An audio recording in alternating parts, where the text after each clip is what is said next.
This is Pamela Kuhn, and the curtain is up on Center Stage, the show about the arts and the artists behind their work.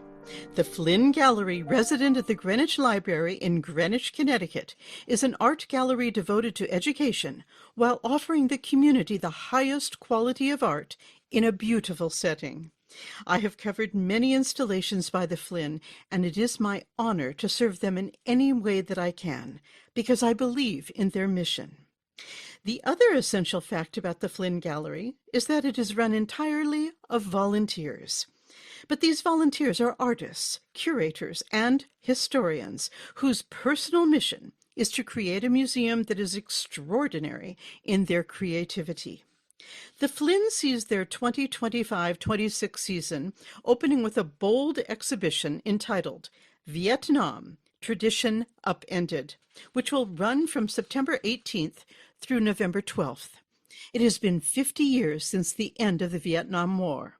This is a significant threshold and leads the Flinn, I feel, to a sense of purpose in their choice of country, collaboration, and artists. My guests today from the Flinn Gallery are curators Deborah Fram and Suzanne Lecht, and artists Vu Kim Tu and Antonius Tin Bui. Thank you, ladies, for joining me on Center Stage for this enormous exhibition. And I just have to lead by saying a few years ago, I covered with glee the exhibition that you did on Cambodia and the power of looking back. And here we are now with Vietnam. Deborah, can you lead us into what the genesis of this project was? Sure. It's interesting that you mentioned that because it was on our trip to Cambodia that Barbara and I, while we were traveling around meeting the artists and seeing all the artwork, that we talked about that we would love to go to Vietnam together. And it was from that trip, and it was a few years later that we planned a trip to Vietnam. It was my first time there. I'd always wanted to go. It was Barbara had been there before, but wanted to revisit. And when I was putting together the itinerary, of course, we were going to see art all over the country. And amongst other things, we found Suzanne's gallery, Art Vietnam Gallery. And I knew that we wanted to go there. It was in Hanoi. And I'd read incredible things about Suzanne and her gallery. And we scheduled a meeting with her. We went to the gallery, which was, down this wonderful alleyway, and you walk through the door, and it's just this incredible space architecturally filled with beautiful, beautiful art. And we sat with Suzanne. I think we were supposed to be sitting with her. We had scheduled an hour or an hour and a half, and we ended up staying for several hours. We had so much fun talking to her and looking at her art. And we discovered while we were there that Suzanne had actually lived in Greenwich. I think it was 79 to 84 or something like that. So we just had a lot in common. We just fell in love with her, fell in love with her art. And I can't remember if we were sitting in her gallery or if it was after we left, but we talked about, wouldn't it be fun to do a show with her? And we kept in touch. That was in the fall of 2019. And Suzanne was she had a show that she was curating in New York of one of her artists in March of 2020. So she came, and it was, I think, the next day or the day before that everything shut down in New York. So we didn't get to meet with her, but we kept in touch. And it was about 2 years ago that we decided to do this show together. How exciting. How thrilling for us.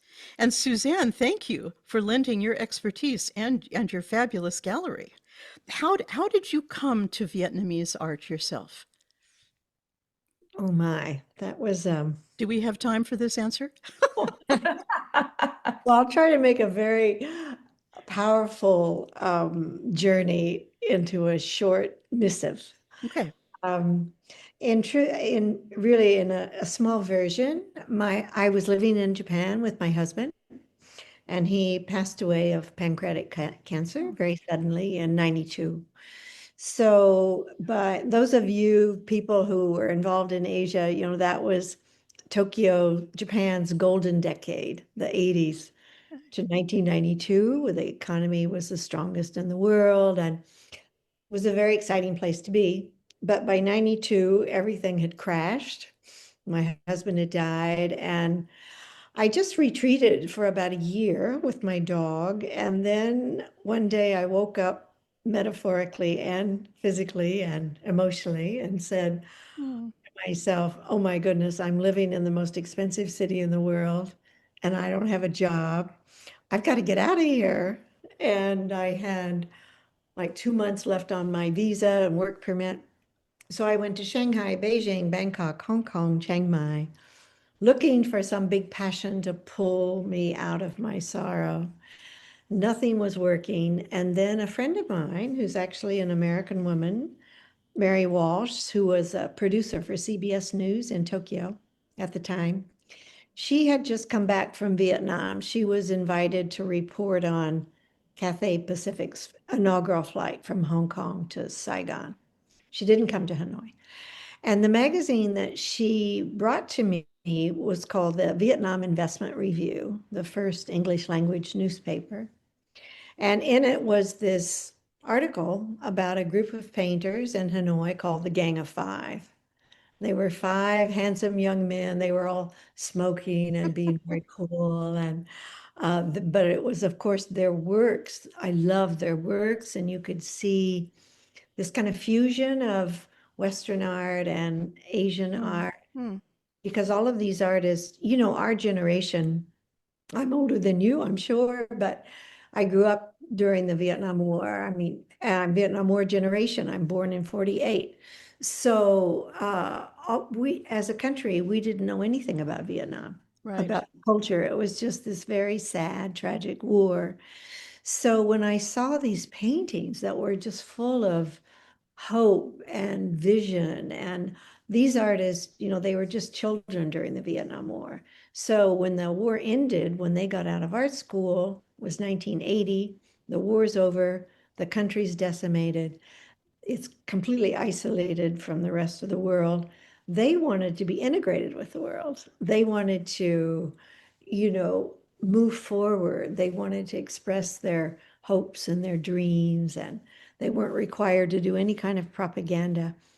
And as I looked at the work and read about their mission and their feelings, I thought, you know, that's me. That's what I want to do with my life. You know, I want to move forward. I want to leave this honor, the sacrifice and the sorrow, and leave it behind and move forward and integrate myself. So I thought, wow, here's this beautiful country and this beautiful artwork that has this tragic connection with my country. And I thought, I can go to this dark, mysterious, strange, dangerous, you know, country, because of course that's what it was to me. And I can make a bridge of reconciliation between Vietnam Mm. and America through art. And through art that had nothing to do about the war. It wasn't about the war. It was about moving forward, Mm-hmm. finding hope and vision and purpose and reconciliation. So I just picked up the phone and called a moving company and said, pack me up, I'm moving to Hanoi. This is So that's how I extraordinary. came. And then I've been there ever since. And on my very first day, I met one of the members of the Gang of Five. And I've lived there ever since. So that's about 30 years ago. There are a couple of things I have to say here. One, those out there in Radio Land who don't know about classical composers or about international art always refer to it maybe as something that they wouldn't really look into. It's not cool. In the world of classical music, there have been gangs like Les Six in France, and now we have the Gang of Five, which I think is so fantastic. First of all, that just shows the cool factor. And then secondly, I feel a book coming on from you. And I have to say, I mean, your adventures, this is quite a decision you made at a time when women actually weren't making that kind of decision. I love that. But having been an expatriate myself for about 25 years, I get it. And the power of expatriate women, especially Americans in other countries, can be quite profound. Bravo to you. This is a central part of this interview already, Suzanne. Thank you for sharing that. That Thank you. missive was very powerful, and I'm sure our artists really appreciated that. Wow. Okay. So we've got heavy hitters here all the way. Now, Deborah, I'm going to come back to you. I'd love you to introduce one of our artists. We have two of the 9 artists partaking in this fantastic exhibition. I'm telling you, the Flynn never holds back. Well, so Antonius Tin Bowie is one of our amazing artists. Antonius's parents are refugees, and Antonius was born in the Bronx, in the United States, and is our youngest artist in the show.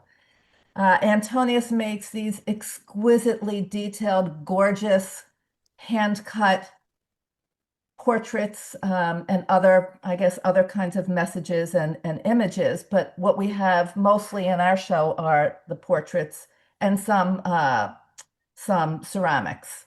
Uh-huh. They're just beautiful. They're painted as well. I'll let Antonius talk about the work themselves, but I'll just mention that when we were looking for artists for the show, we were looking at Suzanne's list of artists that she represents.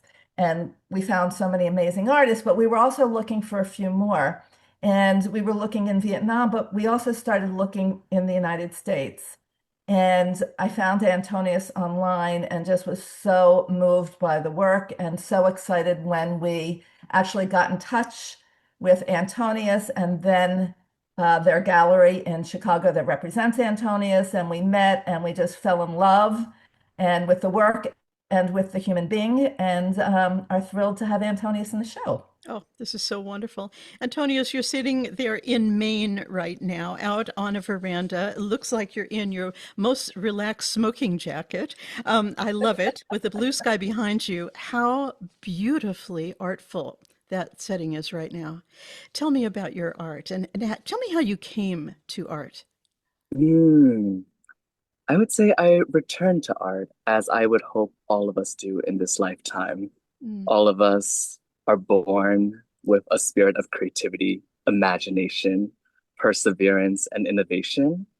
And it's really unfortunate that many of us are robbed of that yeah. as we get older in a capitalistic society. And I'm just grateful to grow up with an incredible Vietnamese refugee community, family, who taught me how to improvise my way through life, how to infuse the mundane with a sense of play, to understand that everything can be an act of joy, exuberance, extravagance, if you put your mind to it. And so, yeah, I really like to thank my parents, my aunts, uncles, predecessors like the Gang of Five. And I feel Mhm. really honored to be part of this Gang of Nine. You know? Well done. And so much of what you said, Pamela and Deborah and Suzanne, I was actually born in the year 92. And so much is resonating with me right now. And thinking a lot about my artworks in the show, how the Vietnam War was one of the first broadcasted wars, Yeah. and one of the first wars documented in color film photography as well. Yeah. Hmm. And yeah, one of my pieces incorporates cyanotype, which is an alternative contact-based printing technique. And it's popularized by Anna Atkins, a female photographer recognized for creating the first photography book of our time. And so I'm just relishing in all of the ideas, the seeds that are sprouting, and the plants, the flowers, the harvest that I hope every audience member leaves with. I love this. And what are you bringing to the Flynn? What specifically? Oh, I just tell people I'm a hot mess, like a professional hot mess. I'm bringing my messiness to the We love Flint. hot messes, Antonius. We do. Yeah, and I'm so grateful for Suzanne, Deborah, and Barbara for inviting me to exhibit alongside phenomenal Vietnamese artists, ones that I look up to that have made my work possible. And I Wow. think it's so important to broaden the scope about understanding of the Vietnam War, Vietnamese culture. So often I'm part of shows that only show like Vietnamese American artists. And as important as those narratives are, we are not a monolith. The diaspora is so wide, so expansive. And I'm so happy that G2 is here to talk about her art. In your gang of nine. Yeah. Can you tell me, Antonius, because in your artist statement, you speak about the power of saying no. Mm, mm, yeah. Oh, one of the most difficult lessons as a human Mm-hmm. to honor our boundaries. I Wow. think as like a queer, gender non-conforming Vietnamese American, so much of my understanding of self has been made possible through refusals, from saying no to people's ideas of how I should be, how I should present myself, how I should move. I really try to resist stereotypes, labels, restrictive language, and to simply be myself in every setting. Like when I was got this invitation to be on your show, Pamela, everyone's like, "Oh my goodness, how are you gonna prepare?" And I'm like, "I don't know, just be myself."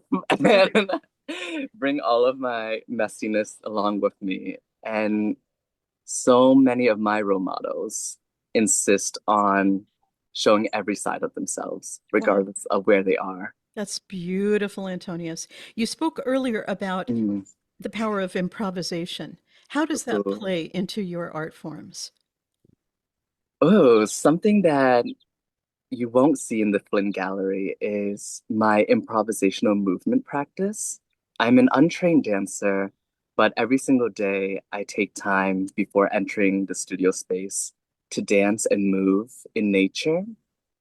And it's just a way to honor my aging body, to sense where I ache, what feels good, how I wish to move, and to ultimately embrace failure, to understand that experimentation, mistakes, improv are oftentimes the greatest lessons of a studio play. Ah, thank you. Yeah. There's the centerpiece of art right Mm. there, isn't it? Yeah, process over product every day. I love this. I absolutely love this. Antonius, I can't wait to view Mm. your art at the Flynn, no matter what you bring. I'm very excited. That was absolutely beautiful. And Suzanne, can you please introduce for us two who is coming as well, the Gang of Nine? Thank you. It's a great honor and a privilege to introduce two.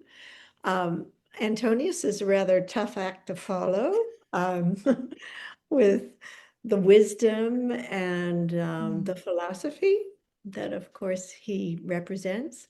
But two, in my experience of two, she embodies everything that Antonius is talking about. She's Two is like a moving lantern. She makes lanterns. She's a moving spirit that just is open to discovering cultures, languages, landscapes, Mm. then reinterprets all of that into these magical light sculptures that she made specifically for the Flinn Gallery exhibition. She was fortunate enough, and the Deborah Fromm and her lovely family was also fortunate to host two in their lovely home where she created some site-specific works. But two is this peripatetic seeker of truth through life. And she just this year alone has had an artist in residency in Indiana, in Switzerland. She's currently in Santa Fe, New Mexico at the museum.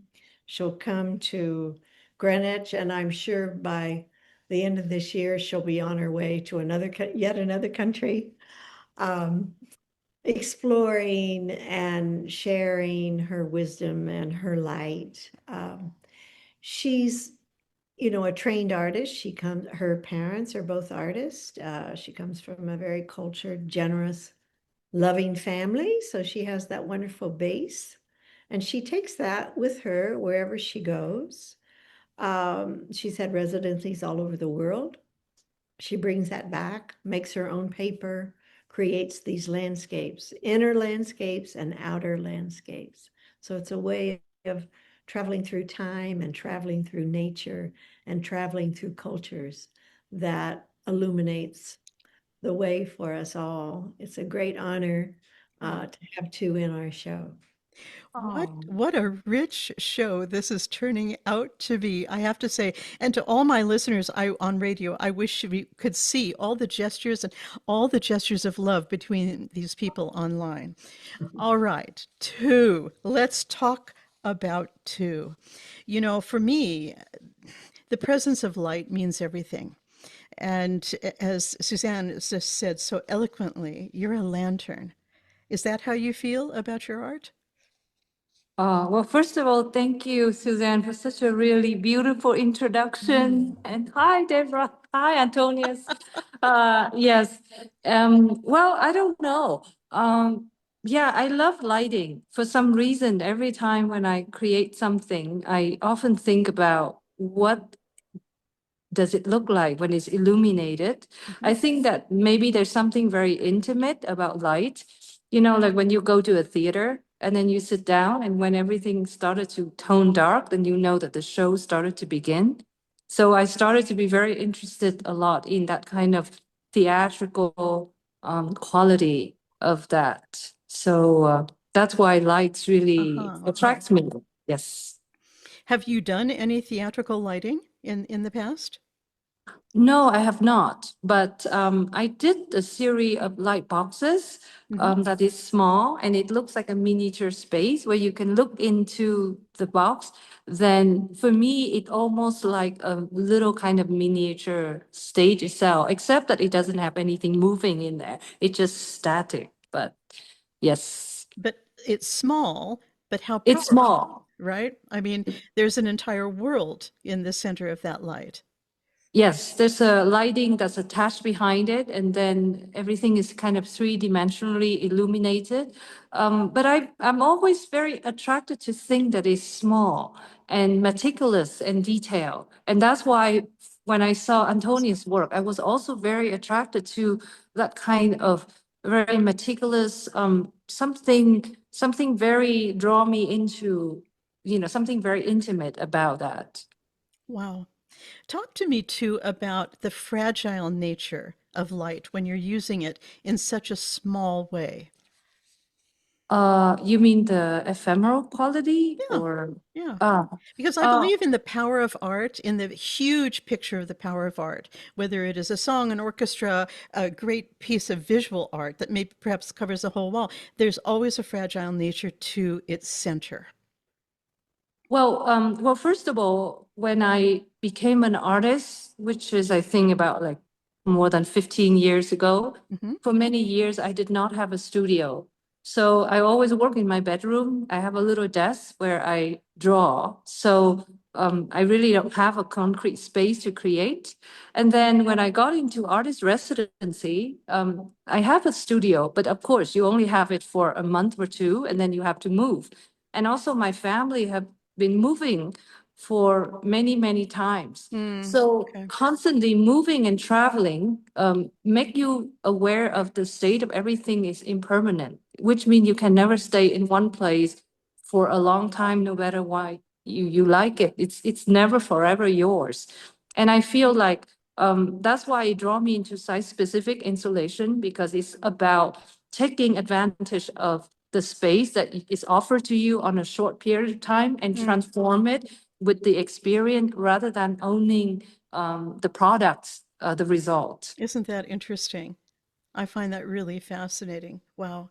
And tell me too, I mean, with the past, with Vietnam, you know, how we're literally kind of siphoning through all the influences on this amazing country, which I know is so powerful. All my friends except for me have been there. Um, what does Vietnam mean to you? What speaks to you and then through your art about the country Vietnam? Well, when I think about Vietnam, I probably would think about three chapters of my life. The first chapter would be when I was born and grew up until university. The second part was when I came back to Vietnam after finish my uh, education in Chicago. And then the third chapter is where I am right now, which is Vietnam. And to be very honest, the Vietnam that I like most is now. Because Wonderful. yes, right now, the Vietnam that I'm living in right now, I really love most. And I'm I feel very happy and fortunate that actually this is where I lived. I think that when I was born out a year after the war. So I didn't experience any horror of war, but what I experienced was poverty. And I experienced that with my childhood, with my parents, and in the 80 and early 90 when Vietnam still, the doors still closed and everything, the communication or, what you know about the world outside Vietnam was very limited. I was very happy because my family is a great family, but in terms of economy and everything, so we were struggling at that time.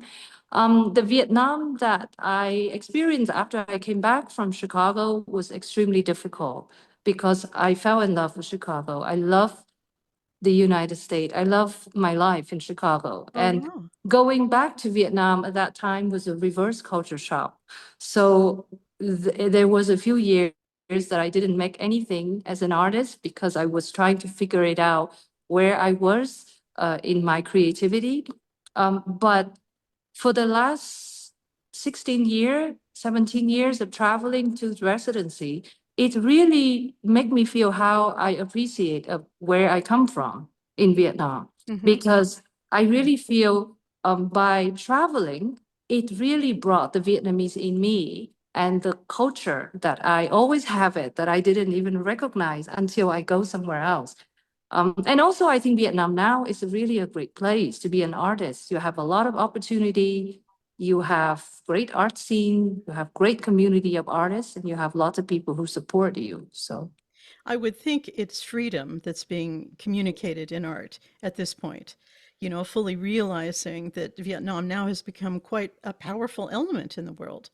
And as you say, a great art scene. And Antonius, you have been brought up by this whole league of relatives and your support system. Have you been to Vietnam yourself? I have. I had And the great honor and privilege of returning back with my sibling. We didn't tell our parents the first time, um, because their imagination of Vietnam was so rooted, understandably so, in being refugees, in horror, displacement, and violence. And I'll never forget when we FaceTimed them from Saigon. They were in total disbelief. They were like, "That's not Vietnam. Where are you? You're lying." And okay. we just returned for the first time together this past December. And I got to visit my parents' homes in Saigon. The current tenants allowed us to come in to stay and tour as long as we wanted. And Brilliant. just being in the landscape, being home, returning, it really sparked all these memories for them that I don't think would have been attainable if we had not come back together. Oh, no, I totally agreed. But Yeah. what did this do for you, on seeing this and seeing their reaction? What did this do for you in your dialogue within your work?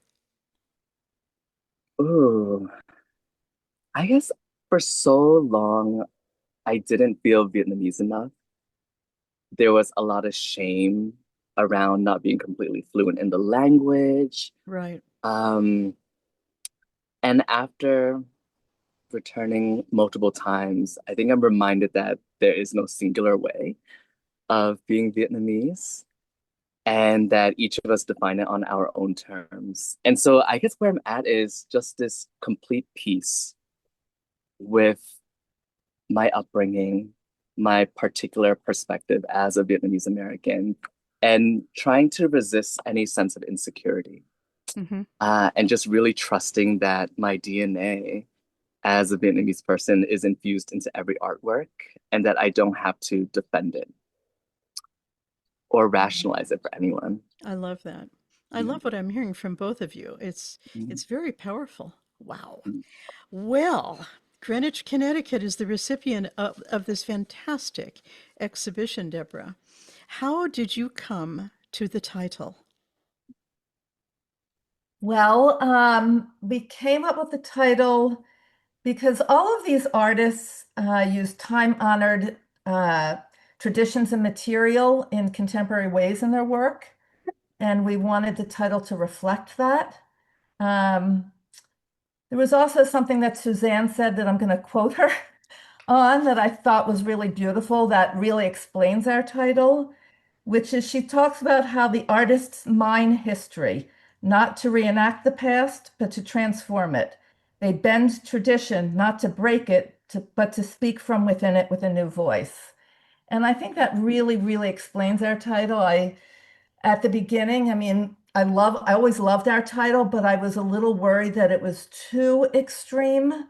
Um, because our artworks aren't, I was worried that it would seem like our artworks were super conceptual and not, not visual in that sense. But I think our title is perfect for our show, and I think that it really explains what the work is about and what the artists are about. Yeah, yeah, I can't wait. Is there going to be an official opening night? Yes, the opening night, actually, the opening is on September 18th. Okay. And the opening reception is from 6 to 8 p.m. and it's free and open to the public, and we love everyone to join us. This is the marvelous thing about the Flinn Gallery, once again. Such rich art, such a rich landscape of ability to meet the artists all for free. So, how many of the 9 will be there, Deborah? We will just have 2 there, unfortunately. We wish we could have more, but it's not easy for the artists to get over from Vietnam. Right. So we're really fortunate to have 2. We wish Antonius was with us, but that's not possible because of a move. And Suzanne, of course, will be there, and we're thrilled because she's just amazing. So, and She Barbara is. and I will be there as well. So And just so at the end, will there be an artist talk at the end of the exhibition? Yes, there will be an artist talk. So we have the Saturday after the opening, so on September 20th at 2 o'clock from 2 to 3, we will have 2 giving a talk, and Suzanne will moderate that talk. And then the following weekend, also on Saturday at 2, Suzanne will give a walkthrough of the gallery. And there's also going to be a film the night before on let's see, the walkthrough is the 27th, and on the evening of the 26th, we're going to keep our gallery open later until from 5 to 6:45. And the library always likes to do a film to tie in with our shows, which we're very appreciative for. And they're going to be showing a film by a Vietnamese filmmaker, Suzanne. I don't remember the name, but the film is called The Scent of Green Papaya. And it's supposed to be a really beautiful, beautiful film that's just beautifully shot. And Suzanne, I don't remember the filmmaker's name. Trinh Hung. Yeah. There we Okay. go. There we And go. it's won awards, this film. So it's something Film. everyone should come and see. Well, this is, as I said in the beginning, bold. It's huge. It's rich. It is transformational from what I can see from the different eras and decades of life in Vietnam to today. And it's so interesting bringing two to the stage here. She is in Vietnam, and Antonius, you're looking from beyond, but just so excited to have lived that life there, to have discovered it. I'm just thrilled that we have this in Greenwich, Connecticut. Suzanne, I've just got to ask you, there are moments in life that are transformational, as your journey, making this huge decision to uproots and live in Hanoi. Any regrets? Oh my goodness. I have absolutely no regrets, and I'm filled every day. I am just filled with wonder. I wake up and I think, how did I get Yeah. to be so lucky? to live this. I can't believe the life that I live. I feel so fortunate. I feel that whatever I've done in Vietnam, I have received back in multitudes and multitudes of levels of just an outpouring of knowledge and experience and philosophy and generosity and just the richness of my life. Can't imagine ever having a richer experience. So I'm just deeply grateful. This is such a profound decision for you to have made at that point in your life and in time. I think you're very brave. Do you think that you had a little angel on your shoulder whispering in your ear that maybe you need to be a conduit and a bridge for these artists who are with us now? I think I have a whole flock of angels. And two of them are right here with us. Exactly. There's one in the clouds right there and one in the light. And that's what Vietnam has been for me. I really feel that the minute I landed in Vietnam and it's dark, and at that time, this is in January of 94, there's after 9 o'clock at night, there's no electricity. And there were just little gas lights and people with little tea stalls. And it's so quiet and so peaceful. And I had this amazing feeling. It was really powerful. And I thought, how can I feel so much peace and just a depth of the sense of being alive in this country that's known so much, nothing but sorrow, Suffering, yeah. pain, and suffering. And yet the people were happy, they're chatting, they're talking. It was very profound, and that has remained. It's just been one of the most beautiful experiences Wow. I could ever hope to have. Resilience. Result. I love this. Well, I think this exhibition is going to be phenomenal. And I just want to ask my two artists before we leave. Two, is there one word or phrase that really defines who you are to the depth of your soul? And what would that be? That is the most difficult question I have ever had. I've heard that before, but usually it comes to your mind immediately, and you should just go with that. It's funny when you asked that, immediately I thought it's line. Line. Exactly. Antonio, just make the interesting. move. And then immediately I thought of that. See, there you are. That's the thing that is within you. I love that. I love that. Okay, everyone needs to come to the Flynn to see the line of To Kim. This is really important. Antonius, yourself, what would that one word or phrase be? I first want to say, Pamela, you have to visit Suzanne's gallery. It is paradise. It is a heaven on earth. And I'm so grateful that I got to visit not too long ago. And Suzanne, we are not angels on your shoulders. We are flocking together as angels. You are an angel. Oh, wait, what was your question, Pamela? I love the way everyone is shepherding everyone else in this interview. I think it's absolutely divine what's happened here today. It's really magic. Antonius, what one word or phrase defines who you are? Ooh. Go with I'm your going to be gut selfish answer. and say two. The first one was rewilding. Okay. I feel like I'm returning to like the wilderness, the wild spirit that I know is inside. And then the second one would be monsoon. I really feel like I was a monsoon in a past life. I read that in your artist statement. I find that really wonderful, and it made me wonder if if you're writing poetry along the way. Ooh, I hope all of us are. I hope so too. I hope so too. I think both you and two would have great riches to add along with your artworks. Well, everyone, I have to, my gosh, I don't even know what to say. This is not the interview I thought it was going to be today. And I love the way things turn out when they're meant to. So I want to thank our curators, Deborah Fram and Suzanne Lecht. Wow, what light you have brought to this today. To Kim, you are really special. And I love looking at you in your very big studio there. You know, you might work small, but and love that and cherish it. But wow, there we go.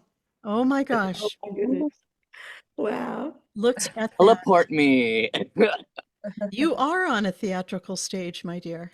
Look at Wow, that. wonderful. We are now seeing her designs, the riches of her work, this massive space which allows her to really breathe and bring light in through these marvelous windows. Wow. And Antonius, you are a special kid. And I think maybe the gang leader of the 9 here. All I can say is best of luck to everyone and to my artists and curators. I want everyone listening to go to flynngallery.org for more information about this marvelous exhibition. On September 18th, there will be an opening night party, which you must not miss. Everyone will be there in town and ready to start the season. This is a profound statement in our world right now. Wow, 50 years ago. Can you believe it? So, all the best to all of you. I want you to seek out all these artists and their work on their own. And please visit centerstagewithpamelakuhn.com for more shows like this, and of course, many other shows with the Flinn Gallery. And if you go to Pamela Kuhn on YouTube, you will find this unedited, complete show, which is the only way we need to do this. So, to everyone, all the best. I look forward to seeing you at the Flinn Gallery. And to all my listeners, stay safe out there. This is Pamela Kuhn, and the curtain is now down on Center Stage.